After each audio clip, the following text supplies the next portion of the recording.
While Venice is known for its gorgeous and romantic views of the water, this is not the case with Makoko, a town in the Lagos region of Nigeria that is nicknamed the Venice of Africa.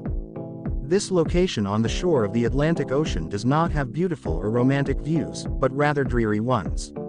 In reality, the environmental conditions surrounding this community are quite depressing. The lagoon's water appears black and oily, emitting a pungent odor and depicting unhealthy water conditions. This is exacerbated by the kitchen refuse strewn about the floating wooden huts. The only similarity between Makoko and Venice is that both are synonymous with water. Makoko is an unofficial fishing community with no census records. Therefore, there are no precise population records for this region. However, according to preliminary estimates, Makoko is home to between 150,000 and 250,000 individuals who have access to only one English-language primary school in the region's center. Makoko began as a small fishing village in the 18th century and expanded rapidly to become the sizable community that exists today.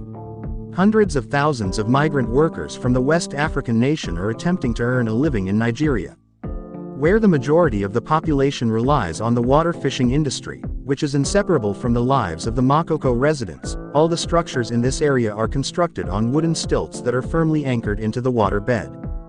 In general, 6 to 10 people live in each house in Makoko, and each home in this location has a boat that is used for transportation within the community.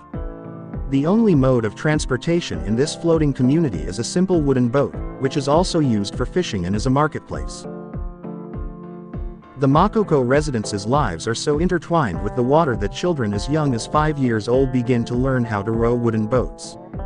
Due to the fact that rowing is the primary skill required to survive in this slum, Makoko has lacked the basic infrastructure to be designated a habitable settlement for decades. This settlement does not even have access to clean drinking water, electricity, or waste disposal. As a result, residents are vulnerable to environmental and health hazards in shared communal latrines, coupled with wastewater flowing directly into the waters where they live, rendering the water in this area no longer able to support marine life. On the other hand, the only way to obtain clean water is to purchase it from vendors who obtain it from boreholes, as the local government does not provide free clean water to residents of Makoko because it is considered illegal habitation. The local government does not want Makoko residents to live in that area because it is deemed an undesirable slum, but in reality, the main activity in this area is the influx of tourists who are captivated by Makoko's natural surroundings, one of its attractions. The most charming feature in Makoko is the floating school built from plastic barrels and designed by a team of architects. It has classrooms and a playground. Even though Makoko receives a large number of tourist visits, the locals rarely greet them warmly because they are always suspicious and believe that the tourists are government agents.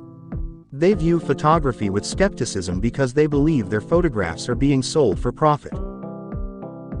In recent years, as part of the government's endeavors to evict Makoko residents, the homeless have been relocated.